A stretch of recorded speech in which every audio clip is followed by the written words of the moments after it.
నిజాం వెళ్ళిపోయేటప్పుడు ఒక కాగితం రాసిపోయింది, మీకు ఎరికేనా ఇది? ఒక కాగితం రాసిపోయిండు నిజాం పోయేటప్పుడు. ఆ కాగితం దాచిపెట్టి ఆ కాగితం ఇలా తీసుకొచ్చినాం. ఆ కాగితం ఇలా తీసుకొచ్చినాం. ఏంటంటే నిజాం పోతూ పోతూ ఏమన్నాడు ఎరికేనా?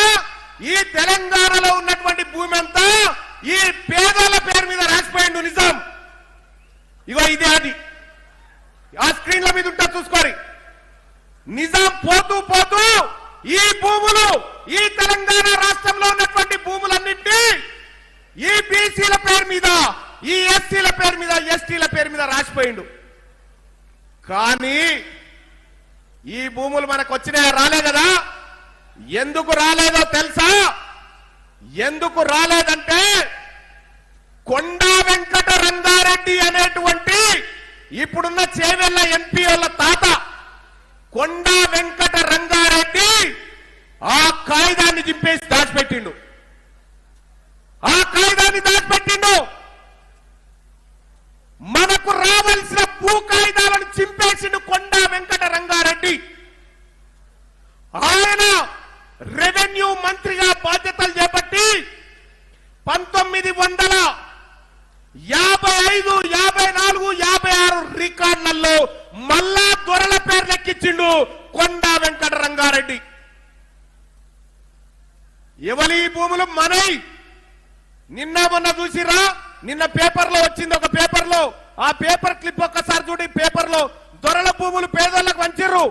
దొరల భూములు పేదోళ్లకు పంచిన పేపర్ క్లిప్ ఒక్కసారి చూగో. దొరల భూములు రైతులకే, దొరల భూములు రైతులకే. నిన్న మొన్న పంచిరివి 1700 ఎకరాల భూములు పంచిర్రు. ఈ భూమి వాళ్ళకి ఎట్లొచ్చింది తెలుసా? రైతులకు వాళ్ళు ఈ కాగితం పట్టుకున్నారు. ఆ పాత కాగితం దొరకబట్టిరు కాబట్టి ఆ భూములు మల్లాలకు వచ్చినాయి. మరి ఈ భువనగిరిలో, ఈ తెలంగాణ రాష్ట్రంలో మనందరం కూడా కాగితం పట్టుకోవాలి. పట్టుకున్నామా? ఎక్కడ? నూతనకల్ సూర్యాపేటలో పంచడం జరిగింది ఆ దొరల భూములు. ఈడ కూడా ఉన్నారు కదా దొరలు. మరి ఈ దొరల భూములు కూడా పంచడం కోసం, ఈ దొరల భూములు పంచడం కోసమే కాగితం తెచ్చినాం. ఇలా తెలంగాణ రాష్ట్రంలో వీళ్ళ తాన భూమి లేదు, లొటపీస్ లేదు. ఈ రెడ్డోల తాన, వెలుమోల తాన. అసలు ఇది భూములే కాదు, ఇక్కడ వాళ్ళు కానే కాదు. ఇలా 1949లో నిజాం రాసిపోతే దాన్ని దాచిపెట్టిన దొంగల ముఠ ఈ రెడ్డి రెవెన్యూ మంత్రులు దాచిపెట్టిరు. దాన్ని 1948 నుంచి ఇదే దొంగతనం చేసిరు. ఆఖరికి పివి నరసింహారావు గారు దేవునటువంటి మనిషి, ఆయన ఏం చేసిందంటే, అరే ఇల్లు రెడ్డిలు కలిసి కాగితం దాచిపెట్టిరా, ఈ సూదరుల కాగితం, మళ్ళా వాళ్ళ కాగితం వాళ్ళకి ఇస్తా అని చెప్పి ల్యాండ్ సీలింగ్ యాక్ట్ తీసుకొచ్చిండు. ల్యాండ్ సీలింగ్ యాక్ట్ తీసుకొచ్చి ఈ పేదలకు మళ్ళా భూములు ఇస్తా అని పెడితే అప్పుడు వీళ్ళు ఏం చేసిరు తెలుసా? అసెంబ్లీలో బిల్లు పాస్ కాకుండా రెడ్డి వాళ్ళంతా అడ్డుకున్నారు. అప్పుడు మన ముదిరాజు బిడ్డ జగన్నాథరావు మన భూములు మనకు దక్కాలని ఆ బిల్లు పాస్ చేయించడం జరిగింది. ఇలా ఇనాం భూములను ఉన్నాయా? పొరంబుక్కు భూములను లేవా? అలా పొరంబక్కు భూములు ఎక్కడి అంటే అప్పుడు పివి నరసింహారావు గారు బిల్లు పాస్ చేస్తే ముదిరాజు బిడ్డ వంచితొచ్చిన భూములు అవన్నీ ఇది వరకు రెడ్ల చేతుల్లో, దొరల చేతుల్లో ఉండే. ఆ భూములన్నింటినీ తిరిగి మళ్ళీ ప్రజలకు పంచడం కోసమే తెలంగాణ రాజ్యాధికార పార్టీ పుట్టింది. ఈ దొరల భూములు గుంజుకొని పేదోళ్ళకి ఇవ్వడమే ఈ పార్టీ లక్ష్యం అని చెప్పి తెలియజేస్తా ఉన్న సోదరులారా. ఇంకా అంతేకాదు, ఇలా ఎంతమంది ఉన్నామా ఈ భువనగిరిలో? ఈ భువనగిరిలో మన సోదరులం, మన బీసీలం 150,000 మంది ఉన్నాము. రెడ్డి వాళ్ళు 19,000 మంది ఉన్నారు. 150,000 ఉన్నోడేమో ఇంద్రం ఇల్లు కావాలని తిరుగుతా ఉన్నాడు. 19,000 లేనోడేమో నీకు ఇల్లు ఏమి అంటున్నాడు. గజ్వెల్ నియోజకవర్గంలో వెలుమోళ్ళు ఎంతమంది ఉన్నారో తెలుసా? 481 మంది. 481 మంది ఉన్న ఎలుమాయన ఆడ ఎమ్మెల్యే అవుతాడు, మంత్రి అవుతాడు, ముఖ్యమంత్రి అవుతాడు.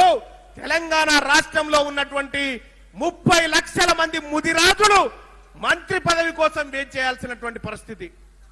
ఈ నల్లగొండ జిల్లా నుంచి చెప్తా ఉన్నా, ఈ సభావేదిక నుంచి మీ అందరికీ ఒక మాట ఇస్తా ఉన్నా, మేము అత్యంత కీలకమైనటువంటి డాక్యుమెంట్ ని బయట పెడతా ఉన్నాం రేపు.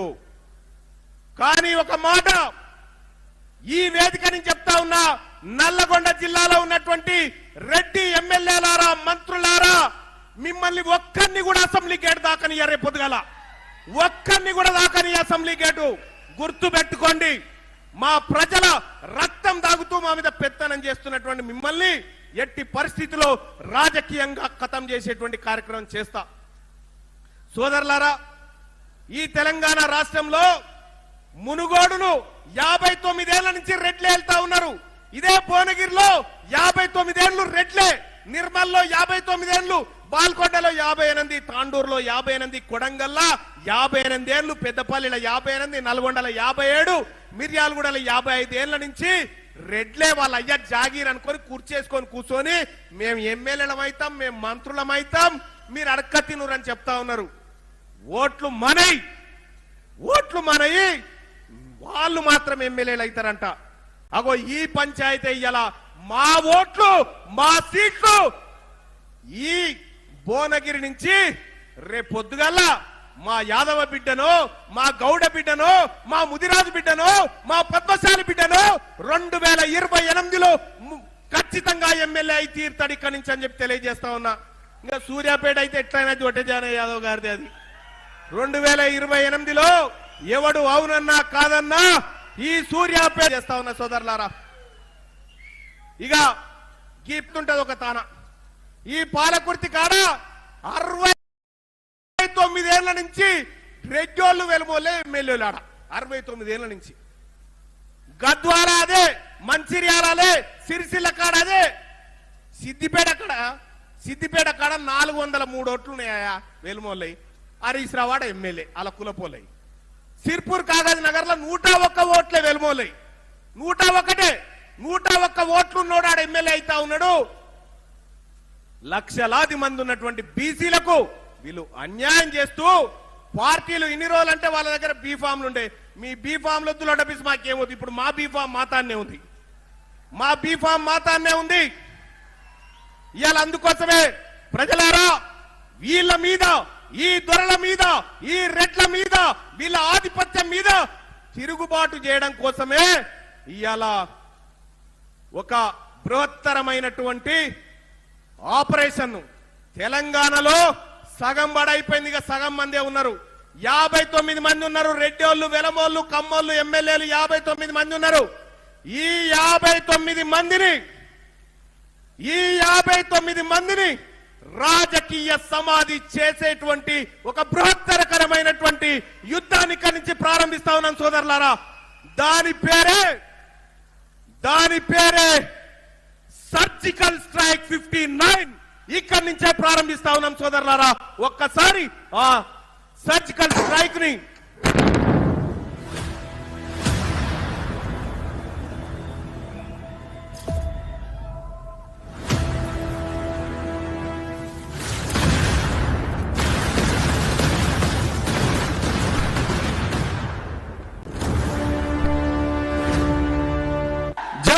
బీసీ జై తెలంగాణ. ఈ బీసీల ప్రపంచనాన్ని ఇంకా ఎవడు ఆపడు. మర్యాదగా రెడ్లకు వెలమలకు చెప్తా ఉన్న కమ్మోళ్ళకు కూడా, మేము నిజంగా దోపిడీ చేసామా, మిమ్మల్ని ముంచిన మీకు వెళ్ళిపోతామని మర్యాదగా వెళ్ళిపోతేనే ఏం లేదు. లేకపోతే మెడలు వట్టి బయటికి నెడతా, మెడలు వట్టి బయటికి నెత్తి రేపొద్దుగాల ఈ అసెంబ్లీలోకి నా బీసీ బిడ్డలను తీసుకపోతా, అసెంబ్లీ మొత్తం నా బీసీ బిడ్డలతో నింపుతా అని చెప్పి మీ అందరికీ మాట ఇస్తా ఉన్నా సోదరులారా. చేద్దామా? రైట్. అందుకోసమే మరి ఎట్లా కౌంట్ డౌన్ స్టార్ట్ చేద్దామా?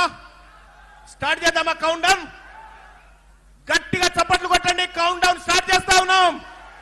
స్టార్ట్.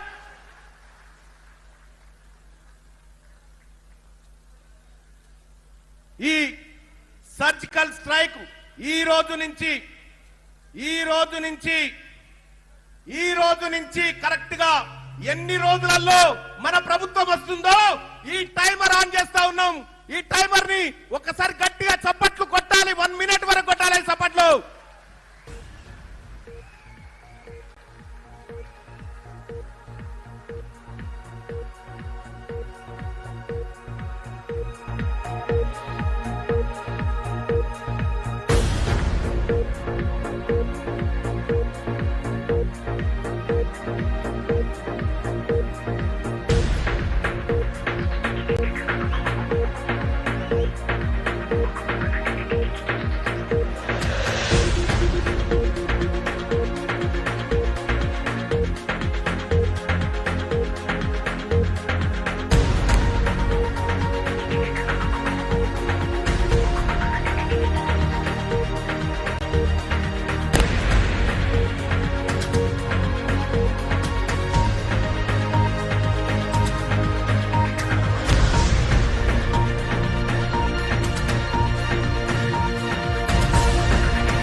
కరెక్ట్ గా 884 రోజుల 5 గంటల 2 నిమిషాల 43 సెకండ్లకు బీసీ ముఖ్యమంత్రి కాబోతా ఉన్నాడు ఈ తెలంగాణ రాష్ట్రంలో.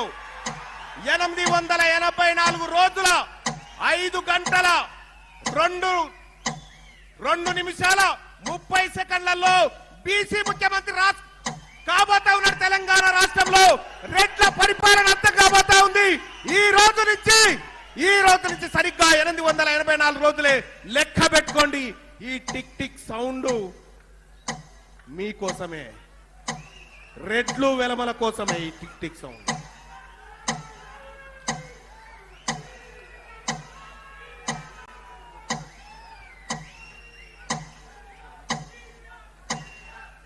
బాయ్ సవే ఆగండి. ఇక్కడ సోదరులారా, ఈ కౌంట్ డౌన్ స్టార్ట్ అయిపోయింది. ఇక మీ పతనాన్ని ఎవడు ఆపలేడు. మీ పతనం అయిపోయింది. మిమ్మల్ని ఎక్కడి నుంచి వచ్చిర్రో అక్కడికి మళ్ళా తోలిస్తాడు తీన్మార్ మల్లన్న. ఇక ఇయాల మా రాగిరి రైతుల కన్నీళ్లను చూస్తున్నటువంటి